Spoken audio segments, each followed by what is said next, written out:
Assalamualaikum warahmatullahi wabarakatuh.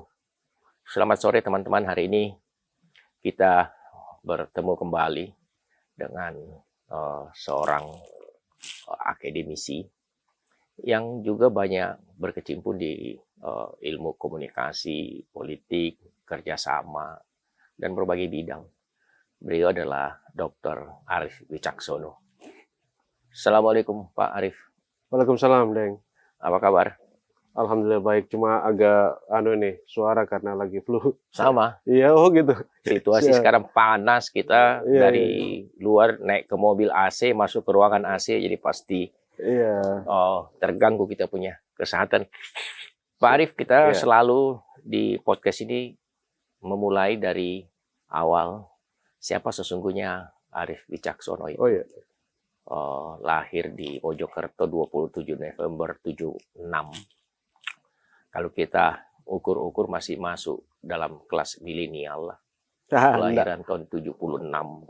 Generasi X. Generasi X ya. Bisa cerita dari kecil? Iya, Dek. Jadi saya itu sebetulnya di Mojokerto itu numpang lahir saja. Numpang lahir. Karena sejak kelas 1 SD itu saya sudah di sini, di Makassar. Ayah memang orang sini atau? Orang Jawa, Orang Jawa. Ibu yang sini. Oh, ibu. Jadi kebetulan bapak tugasnya di kesehatan, jadi sesuai juga dengan penugasannya kan, area penugasannya. Nah, pada saat saya masih SD itu kebetulan ditugaskan di sini dan kami sekeluarga ikutlah di sini dan ya SD saya di sini di Mongin Sidi. Terus SMP saya SMP 6. SMA saya SMA 2. SMA 2. Iya. Satu alumni sama saya nih, SMA 2, SMP 6 juga. Siap. SMP 6 sih. Siap. Nah, itulah yang kemudian banyak mewarnai saya, otomatis budaya dan karakter, bahkan sampai karakter orang Bugis Makassar itu nampak di saya, meskipun beberapa orang bilang kau ini kentara pasti orang Jawa, muka-muka Jawa kau. Iya. Tapi kadang-kadang ada juga teman-teman yang heran, kenapa kok kayak orang Makassar sekali ya? Kalau ada beberapa poin, ada beberapa waktu begitu yang saya menunjukkan sifat dan karakter orang Bugis Makassar begitu deh. Bukan seperti orang Jawa. Iya. Jadi gado-gado lah, Deng. Dan ya eranya sekarang gado-gado. Kita bersyukurlah sampai akhirnya kemudian kuliah di Unhas, Fakultas Sospol. Ya, dulu masuk di jurusan politik pemerintahan. Programnya itu HI. Yeah.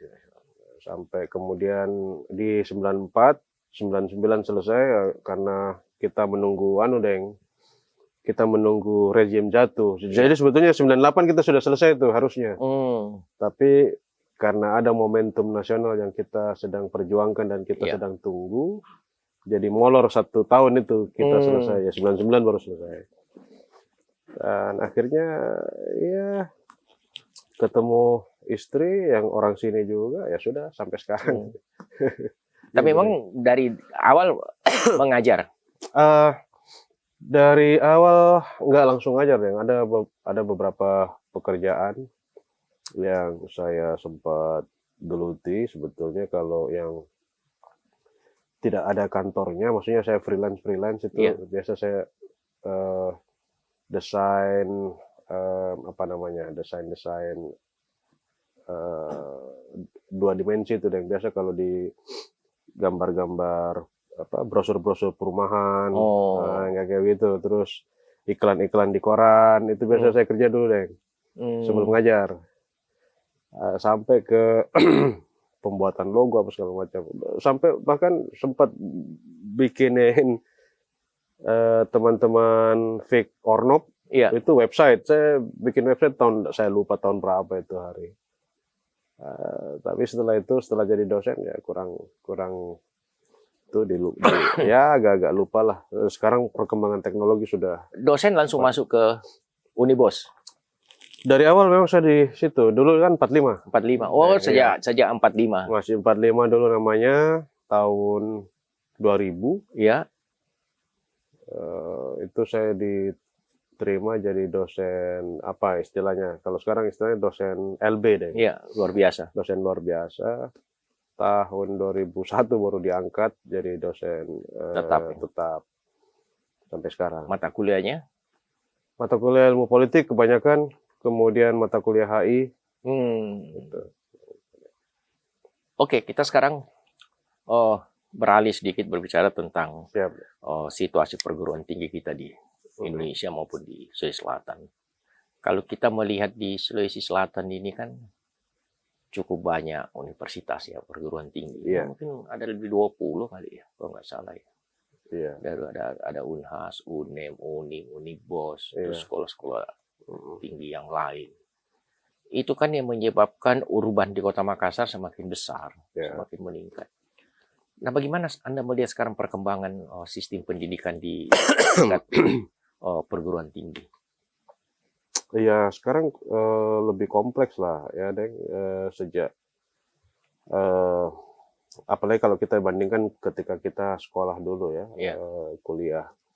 Kompleksitas inilah yang kemudian bercampur dari awal, Deng. Dari sejak SD, SMP, SMA, kemudian di perguruan tinggi. Kemudian di perguruan tingginya juga kompleksitasnya bertambah ketika misalnya badan institusi pendidikan tingginya kemudian ada yang PTNBH misalnya, ada yang nggak PTNBH, kemudian ada yang swasta murni, dan seterusnya. Dan kompleksitas itu ya kemudian yang sampai sekarang membuat kita sebetulnya agak rancu juga ketika kemudian ada beberapa kritik terutama dari masyarakat itu. Apa perlunya kampus gitu? Yeah. Kemarin saya sempat bercerita dengan beberapa teman. Kalau sekarang segalanya sudah bisa dilakukan dengan ChatGPT, lalu apa fungsi dan guna kelas-kelas kita di kampus-kampus itu? Dan beberapa waktu yang lalu saya dapat memang mahasiswa itu bikin tugas pakai ChatGPT. Iya. Dan menurut saya kemudahan atau berbagai fasilitas fitur masa depan yang dulu kita pernah bayangkan sekarang sudah hadir, deh. Itulah yang membuat kemudian seharusnya kalau menurut saya, yang pendidikan itu dari dasar sampai ke pendidikan tinggi harus lebih disederhanakan sebetulnya. Ya. Kenapa? Disederhanakan dalam artian disamakan kualitasnya, disamakan derajatnya. Tidak ada lagi istilahnya sekolah favorit, perguruan tinggi favorit, unggulan, dan lain sebagainya. Kenapa? Karena itu nanti akan muncul sendiri, Deng. Iya. Masyarakat yang nanti akan memberikan pengakuan siapa sebetulnya kampus yang paling baik sebetulnya. Melalui akreditasi, melalui ISO, ada beberapa indikator kan yang bisa kita lihat. Melalui Webometrics misalnya, atau melalui beberapa situs pemeringkatan secara online, Deng, ya. Tapi ya itulah, Deng, kalau misalnya ditanya bagaimana situasi pendidikan sekarang, ya itu tadi terlalu kompleks untuk saya tidak berani mengatakan bahwa ini amburadul. Sangat kompleks dan menurut saya harus pelan-pelan disederhanakan supaya tujuan ideal kita, tujuan pembangunan ideal kita berdasarkan katakanlah Undang-Undang Dasar 1945 itu bisa tercapai. Mencerdaskan kehidupan bangsa, Deng. Itu sebetulnya banyak yang gagal paham karena menurut banyak orang itu adalah kecerdasan yang didapatkan dari sekolah, gitu, dari kampus. Padahal sebetulnya kalau kita merenungi apa yang dikatakan Ki Hajar Dewantara, semua tempat adalah sekolah, semua orang adalah guru, gitu. Jadi kenapa kemudian kita harus memburu satu kampus tertentu atau memburu satu sekolah tertentu untuk bisa masuk belajar di situ. Nah, kalau semuanya seragam, artinya pemerintah di sini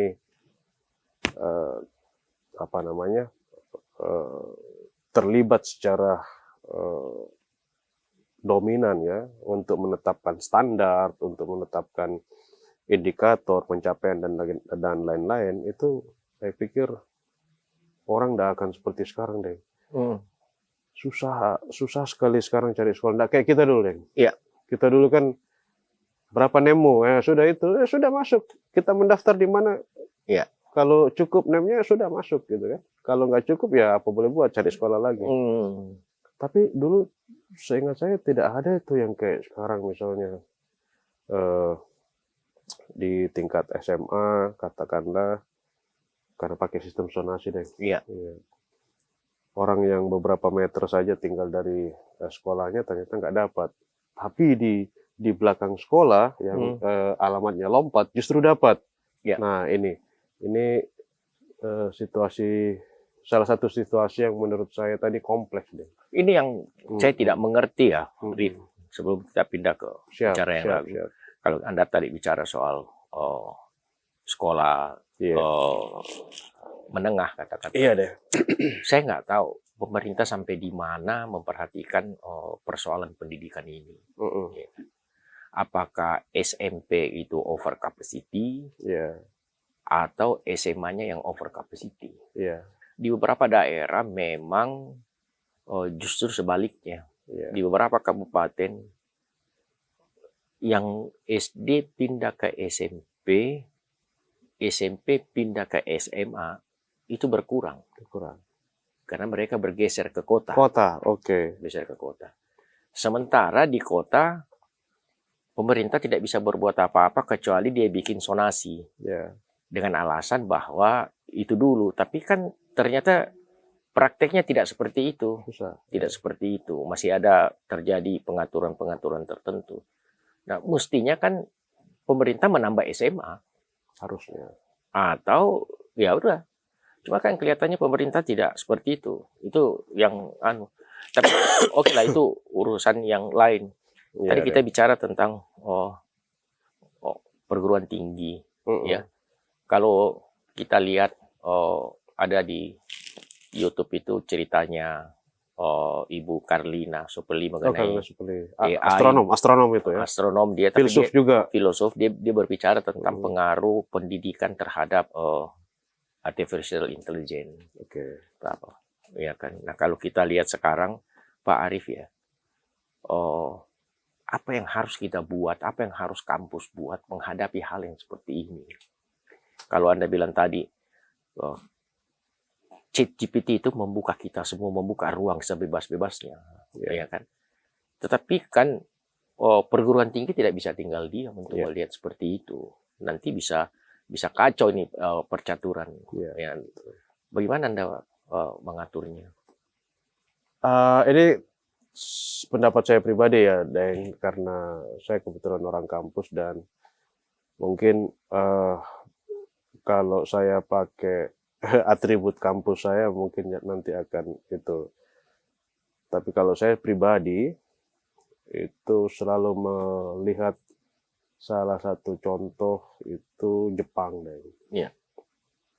Kita lihat di Jepang itu teknologinya majunya luar biasa dari kita. Tapi pada saat yang sama dia juga memelihara kuil-kuil. Dia memelihara alamnya, dia memelihara budayanya. Tidak ada yang dia tinggal. Dengan kemajuan yang mungkin 10 tahun ke depan, kebijaksanaan lokal 100 tahun di belakang itu dia tidak tinggal. Dia tetap jalan sama-sama. Nah, dalam konteks pendidikan, itu yang menurutku harus dipikirkan oleh banyak kampus. Bagaimana kemudian kemajuan teknologi itu tetap harus dibarengi dengan kearifan-kearifan atau kebijakan-kebijakan manusianya. Kenapa? Karena sekali lagi ChatGPT misalnya, itu adalah produk teknologi yang diciptakan manusia. Iya. Artinya, ketika teknologi itu kita biarkan menguasai kita, lalu untuk apa seharusnya kita menciptakan dia gitu? Salah satu fungsi kita yang menciptakan teknologi itu adalah mengontrolnya supaya dia punya manfaat lebih baik gitu kan untuk kehidupan. Tapi kalau misalnya justru yang dia mengambil alih kehidupan kita, ya, kemudian mengerjakan segala sesuatunya buat kita, otomatis itu tadi. Pendapat teman yang kemarin saya diskusi itu, untuk apa kampus itu berasal, untuk apa kampus itu berdiri, untuk apa kelas-kelas diskusi itu ada. Kita tinggal tanya saja sama ChatGPT, udah ada jawabannya. Gitu. Saya kalau Anda pernah baca buku, ada buku baru ya, bukunya Steven Pinkers, Enlightening Now. Dia bercerita tentang reason, science, humanism, dan progress.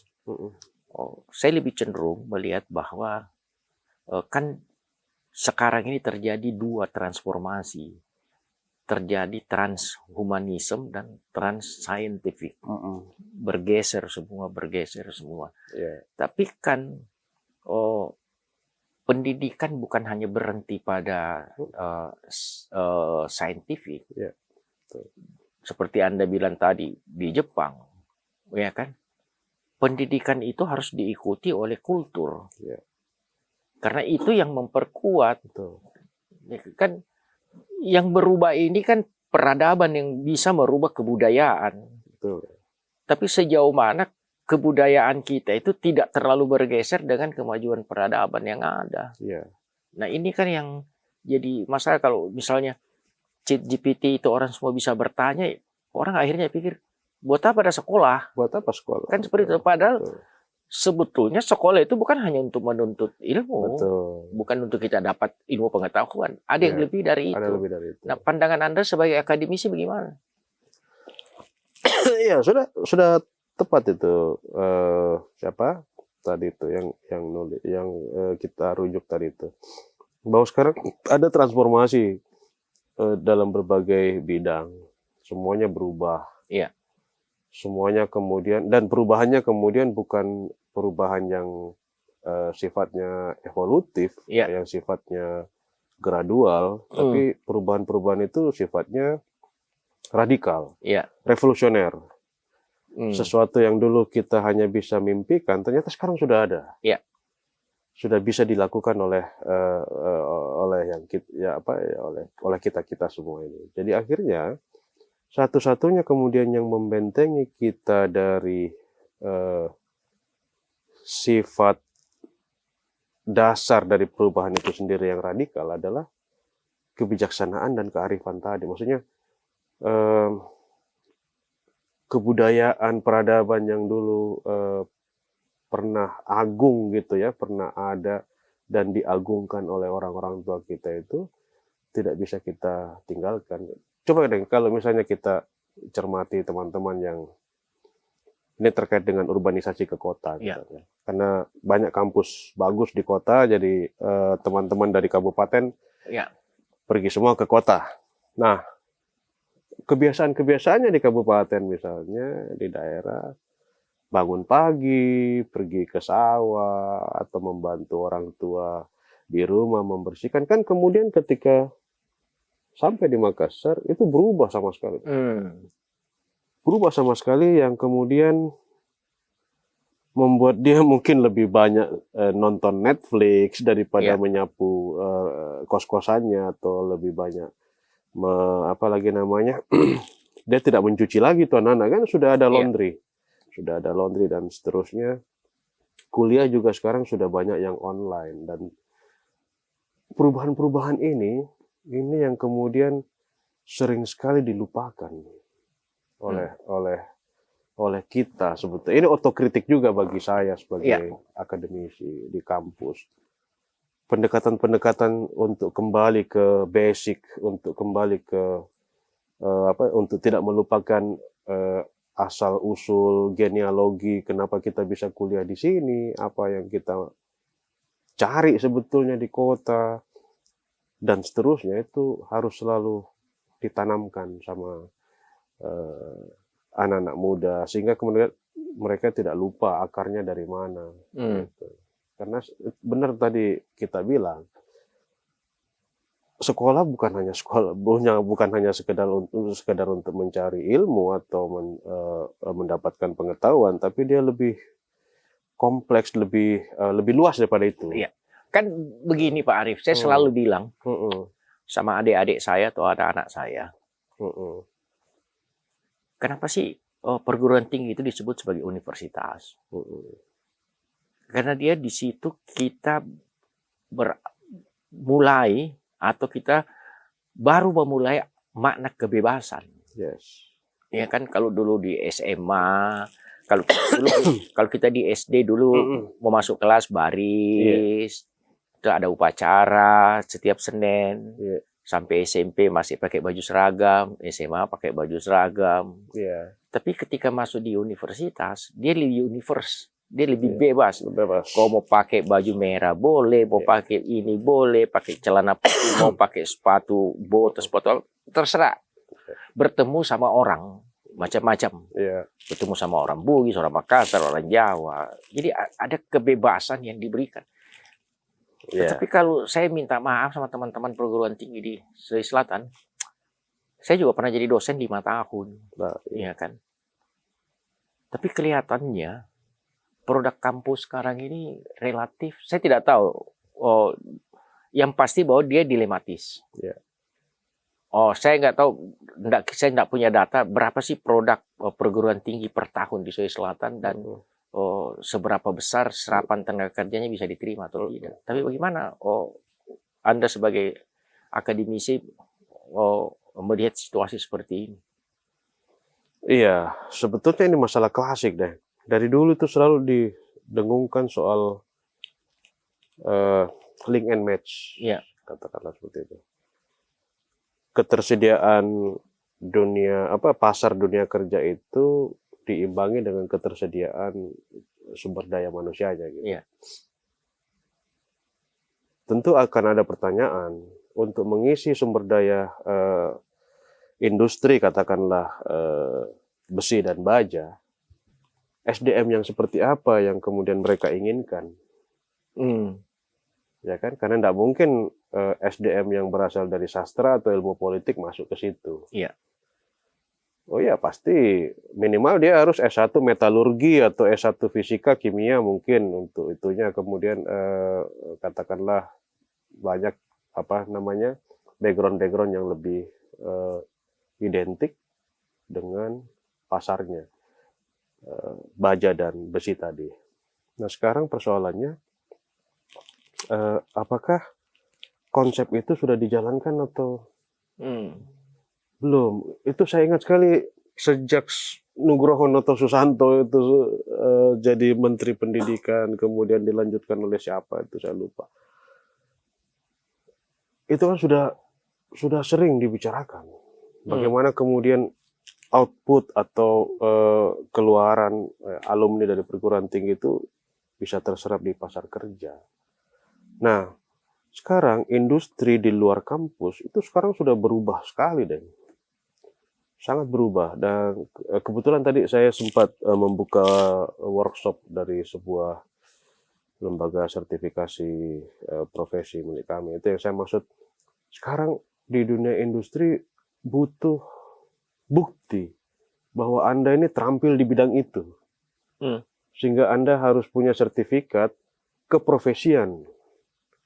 Kalau Anda ngaku-ngaku bahwa Anda jago mengebor misalnya, tukang bor, Anda harus punya sertifikat tukang bor. Kalau Anda ngaku-ngaku alumni SMK jurusan jasa boga yang suka bikin kopi misalnya, Anda harus punya sertifikasi barista. Sekarang dunia industri sudah mulai selektif deh. Sehingga tidak semua akhirnya kemudian lulusan-lulusan kampus atau perguruan tinggi itu bisa masuk dengan konsep link and match tadi. Iya. Ada beberapa di antara mereka yang memilih, dan mungkin banyak, yang memilih jadi PNS, yang memilih jadi wira swasta, yang memilih jadi entrepreneur, dan seterusnya. Inilah yang kemudian kita harus pikirkan sebetulnya. Kalau mereka nggak perlu sekolah untuk bisa kerja, untuk cari uang misalnya. Lalu apa gunanya kampus-kampus sekarang ini banyak menjamur gitu kan? Banyak kali. Bahkan naik level deh. Yang dulu mungkin, mohon maaf, sekolah tinggi ya, sekolah tinggi gitu. Sekarang sudah jadi universitas. Kemudian ada yang beberapa jurusan itu ada D3-nya, Ya. sekarang sudah naik ke jadi S1. Untuk apa semua itu kalau kemudian nanti outputnya tidak terserap gitu di pasar tenaga kerja atau pasar industri gitu. Ini yang jadi masalah Pak Arief, karena kita kekurangan sekolah kejuruan. Boleh, iya. Karena kalau kita lihat data, tingkat pengangguran di Indonesia itu untuk tamatan SMA cukup besar. Iya. Karena apa? Output SMA itu terbatas, inputnya masuk ke perguruan tinggi. Iya. Dan setiap tahun kan dia bertambah. Ya kan? Sehingga dia mencari lapangan kerja yang lain. Sementara produk universitas juga, perguruan tinggi juga setiap tahun melahirkan sekian ribu orang, juga belum tentu terserap dengan lapangan kerja. Saya tidak tahu, mungkin nanti Unibos bisa bikin penelitian, maksudnya berapa persen sih jumlah dari sekian ribu alumni yang dilahirkan dari sekian puluh universitas di Sulawesi Selatan, berapa banyak sih yang diterima dan berapa banyak yang menganggur. Sehingga mungkin kita bisa moratorium, perguruan tinggi berhenti dulu lah. Harus produk. Itu yang tadi saya sempat cerita tadi di luar itu ya. Untuk mengkondisikan iklim pendidikan yang lebih sehat mungkin ya. Itu harus ada moratorium dulu deh. Jangan dulu diterima kalau ada proposal pendirian kampus baru gitu. Boleh kalau misalnya pendiriannya adalah di level program studi, artinya kampusnya sudah ada. Iya. Tinggal jurusannya yang belum ada itu yang dilengkapi, yang bisa didirikan baru. Tapi kalau pendirian kampus baru, ini yang saya sangat itu sebetulnya. Banyak juga sebetulnya yang bermasalah itu. Ada beberapa teman, bukan beberapa, ada 1-2 orang teman itu di beberapa daerah di Sulsel itu yang menawarkan, mau kau beli sekolahku? Saya bilang, ada apa ini? Kaget saya. Maksudmu apa? Iya, ini biasa. Ini ada mismanagement apa segala macam sehingga kemudian tata kelola kampusnya kacau dan akhirnya pelayanan ke mahasiswa turun kualitasnya dan akhirnya mahasiswanya yang berkurang. Terus saya tanya, itu berapa mahasiswamu setiap penerimaan sehingga kau berani menawarkan kepada kami untuk itu ya, untuk membeli. Dan kita juga misalnya kalau dalam kerangka bisnis kan harus kita lihat juga deh. Iya. Ini kita take over, kembalinya kapan, menghasilkannya kapan kan gitu. Itu sampai segitunya sekarang nih. Maksud saya di beberapa tempat lah di Sulawesi Selatan ini ada beberapa di daerah Sopeng, di Bone itu kampus-kampus yang dulu didirikan mungkin tujuannya baik ya. Iya. Tujuannya mulia, tapi akhirnya kemudian enggak, karena memang masalahnya sekarang, coba kita bayangkan Pak Arief ya. Setiap tahun Sulawesi Selatan ini memproduk sarjana di bidang ilmu politik dan sosial. Sospol lah, sosial politik. Itu produk dari sekian banyak universitas. Kira-kira mungkin ada 1.000 sampai 2.000 orang per tahun itu sarjana sospol. Terus mau dibawa kemana? Iya, itulah. 1.000 sarjana teknik, 1.000 sarjana pertanian. Iya. Nah ini menurut Anda bagaimana bisa mengaturnya? Ini di sisi lain, saya beberapa kali bikin podcast sama mahasiswa, judul podcastnya itu adalah fakta alternatif. Artinya apa? Apa yang kau dapat di kampus, yang diajar dosenmu, sudah sesuai nggak dengan apa yang kau... Betul. 60% Pak Arif, katakan kurang tak sesuai.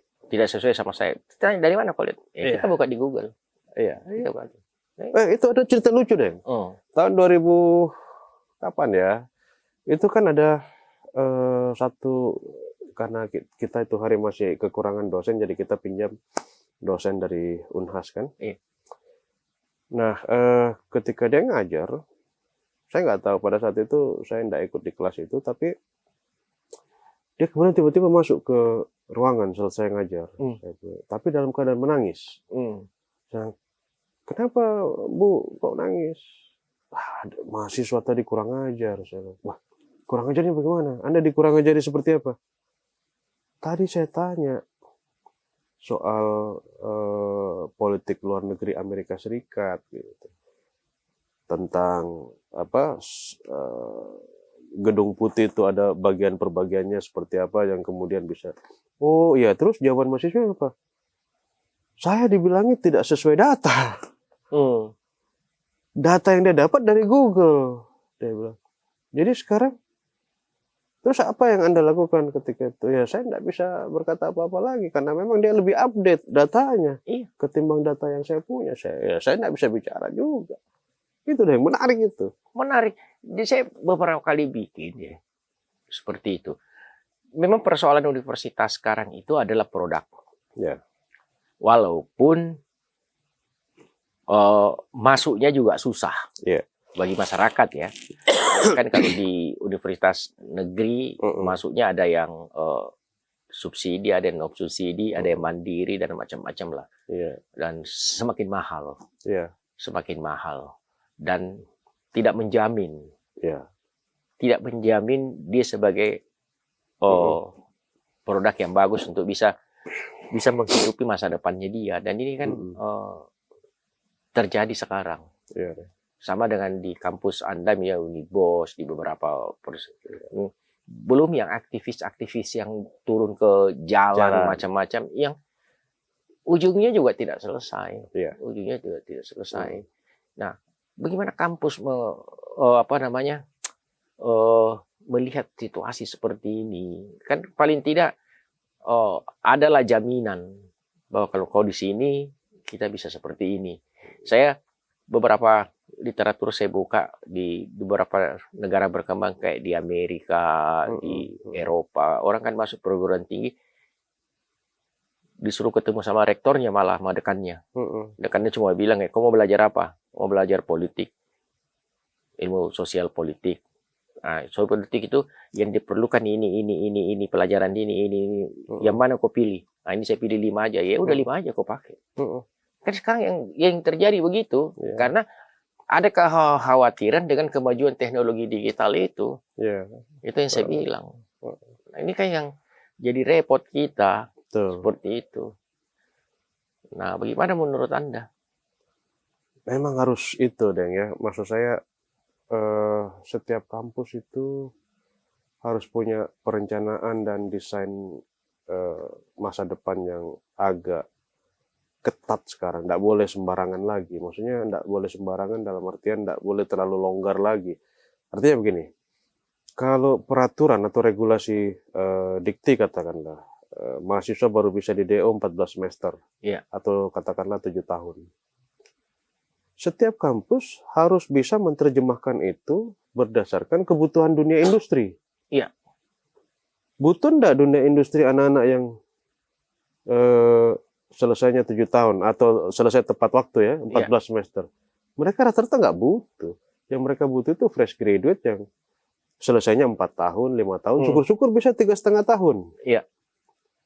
Oke, kalau kita sepakati bersama bahwa meskipun dikti 7 tahun, 14 semester, Berarti kita kalau bikin 4 tahun atau 3,5 tahun tidak menyalahi peraturan ya? Tidak. Justru itulah yang diinginkan oleh dunia industri. Lebih fresh kalian keluar, lebih fresh anak mahasiswa keluar itu lebih gampang diadaptasikan dengan lingkungan kerjanya. Iya. Berbeda dengan mahasiswa yang baru selesai, katakanlah ya mohon maaf 7 tahun atau tepat waktu yang 14 semester yang mungkin agak lebih agak lebih sulit diatur ya gitu oleh dunia industri gitu. Mereka nggak butuh itu. Mereka butuh yang kampus harus punya gambaran seperti itu deh. Kalau kemudian 3,5 tahun tidak menyalahi aturan dan dia bisa selesai misalnya sesuai dengan konten kurikulumnya, SKS-nya, why not? Kenapa enggak? Kami sekarang malah sedang merancang bagaimana caranya supaya mahasiswa itu nggak perlu lagi ujian skripsi. Setuju saya. Nulis jurnal aja, yuk diterima di Sinta 4, Sinta 3 bersama pembimbingmu ya udah. Saya dulu waktu jadi dosen ya, pernah tidak dikasih kesempatan 2 tahun itu tidak menguji mahasiswa sarjana. Karena apa? Karena selalu nilai saya kasih A. Saya diprotes sama rekan, kenapa saya kasih A? Terus saya bilang, yang penelitian kan dia. Terus kita tanya-nanya yang dia sudah lupa, terus masa karena pertanyaan kita terus dia tidak jadi sarjana. Masa depannya dia belum tentu kita lebih baik dari dia. Betul. Jadi saya pikir saya setuju Anda, skripsi itu tidak menunjang. Yang menunjang itu kemampuan dia beradaptasi setelah dia keluar. Bagaimana dia beradaptasi sebagai alumnus untuk masa depannya dia. Jadi bukan cuma tergantung ilmu yang dia dapat, bahwa ilmu yang dia dapat itu dibutuhkan, jawabannya iya. Tapi bagaimana dia membawa ilmu itu ke kehidupannya sehari-hari di luar, kan urusannya dia. Seperti itu. Nah itu yang saya bilang. Nah sekarang kita di akhir waktu kita diskusi ini, Pak Arief, saya mau masuk sedikit ke politik dan hubungannya dengan kampus. Dari beberapa saya diskusi di podcast saya ini tentang politik, saya selalu mengatakan kadang-kadang kita itu memilih pemimpin, memilih calon wakil rakyat hanya berdasarkan kepada popularitas dan elektabilitas. Ternyata hasilnya kan tidak sesuai dengan harapan yang kita dapat sekarang. Kenapa kita tidak berstandar pada etikabilitas dan intelektualitas? Kebanyakan hampir seluruh pemimpin daerah ini secara intelektual mungkin sedikit, tapi secara etikabilitas masih jauh di bawah standar, karena dia tidak bisa menjadi teladan bagi orang. Dan Anda lebih tahu lah seberapa itu. Maksud saya, kenapa belum ada? Saya mau protes sama Anda.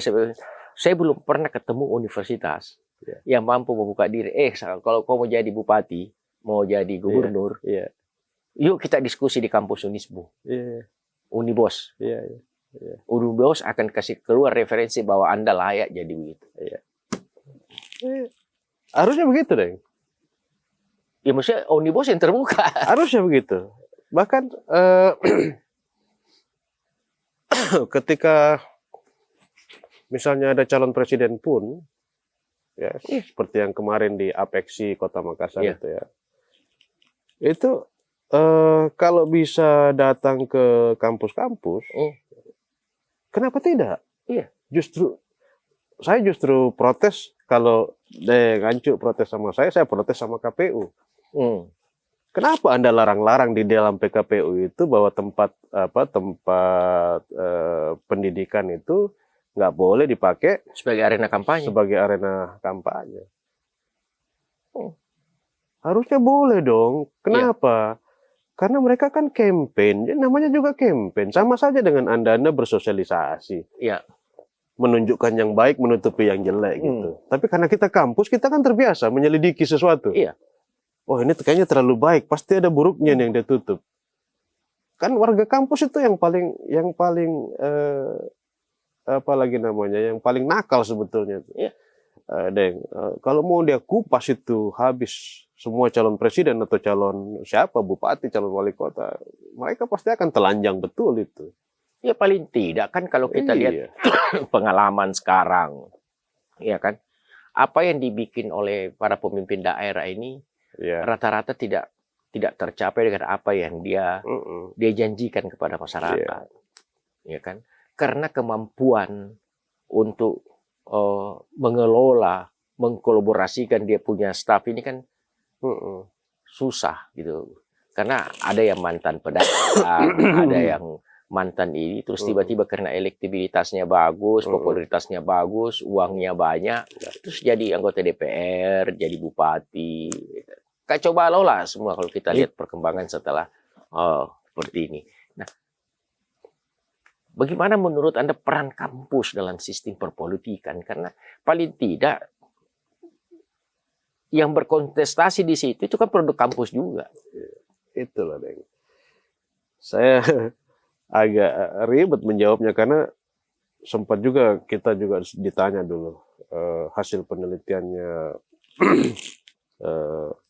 IRI Foundation itu dan kita sempat juga kolaborasikan pada saat itu dengan Universitas Paramadina dan beberapa universitas lain di Jakarta dan KPK. Iya. Hasil riset kami bersama itu menunjukkan bahwa ternyata yang banyak korupsi ini adalah para sarjana. Dengan kata lain, para produk-produk dari kampus. Iya. Lah kok bisa?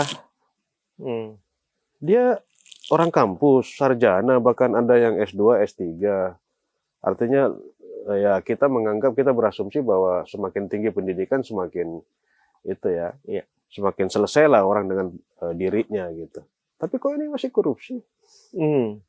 Berarti ada yang salah dong. Salah siapa? Salah orangnya atau salah kampusnya? Iya. Itu dia. Nah ini sampai sekarang masih jadi, ketika proyeknya sudah selesai pun, sampai sekarang ini masih jadi wacana. Susah memang kita melihat bagaimana kemudian yang harus kita pikirkan atau kita buat dari kampus untuk bisa melihat para politisi ini yang rata-rata bergelar sarjana ini itu apalagi namanya tidak melakukan hal-hal yang tidak sesuai dengan etika seperti yang tadi kita sempat singgung, atau tidak memiliki intelektualitas misalnya. Agak susah sekarang. Ini kayak yang saya selalu berharap ya Pak Arief ya. Saya nggak tahu kita mau mulainya dari mana. Kita mulainya dari pemerintahnya atau kita mulai dari perguruan tingginya. Jadi misalnya begini, di Sulawesi Selatan dari 24 kabupaten itu ada 10 kabupaten yang tingkat kemiskinannya di atas 10%. Di atas 10%. Di atas 10%. Dan itu sudah berlangsung lebih dari 20 tahun. Iya. Ya kan? Tingkat stunting kita tinggi. Ya. Saya tidak tahu dari mana kita memulainya. Apakah pemerintahnya datang ke Unibos? Unibos bikin penelitian bagaimana menyelesaikan stunting di daerah saya, bagaimana menghilangkan kemiskinan di tempat saya, ya kan? Saya tidak tahu dari mana mulai, atau kampus sudah mulai, karena ini sudah kan persoal tanggung jawab kita sebagai warga negara. Pak Bupati, kalau mau selesaikan stunting di daerahnya Anda begini, kalau mau diselesaikan kemiskinan begini, kalau mau dinaikkan nilai tukar petani begini. Sudah. Beberapa waktu lalu, ini khusus Unibos ya. Iya. Saya cerita. Beberapa waktu yang lalu kami sempat roadshow itu ke Luwu Utara, Luwu Timur, Toraja Utara, dan seterusnya. Yang kami bahas dengan para kepala daerah itu, Pak Sekda, Pak Bupati, Wakil Bupati, itu adalah bagaimana menyelesaikan masalah yang ada di situ, di tempat itu. Kenapa? Karena mereka juga bingung, Deng. Siapa yang mereka mau panggil? Makanya kami punya inisiatif pada saat itu untuk menawarkan diri. Kita ini ada loh, orang kampus ini ada gitu. Bukan dalam artian kita memandang remeh sumber daya manusia yang ada di Pemda ya. Iya. Tapi orang kampus ada. silakan kerjasama. Kita kerjasamakan apa yang bisa kita lakukan bersama-sama. Misalnya tadi stunting. Iya. Stunting itu kan bukan sekedar masalah kurang gizi. Iya. Pola pikir. Fundamentalnya adalah itu. Iya, pola pikir. Bagaimana cara berpikir kita yang kemudian menyebabkan anak itu jadi lambat pertumbuhannya gitu. Itu runutannya panjang, Deng. Panjang sekali. Sehingga kemudian tidak bisa. Nah, sekarang kan pendekatannya salah, Deng, menurut saya ya. Iya. Pendekatannya kurang benar karena sangat kuratif. Di situ ada anak stunting. Iya, berapa? Jumlahnya 10. Oke, ini ada 10 telur, ada 10 susu. Kan begitu yang sekarang terjadi, Deng. Dan itu dilakukan oleh dinas sosial. Gitu, itulah bedanya. Tidak ketemu. Karena pemerintahnya berpikir begitu. Iya. Anda sebagai perguruan tinggi lebih banyak berdasarkan kepada preventif. Iya, betul. Iya kan, betul. Deteksi dini. Betul. Kalau pemerintah berbicara menyelesaikan orang yang sudah stunting, tidak seperti itu penyelesaiannya kan. Mestinya penyelesaiannya pada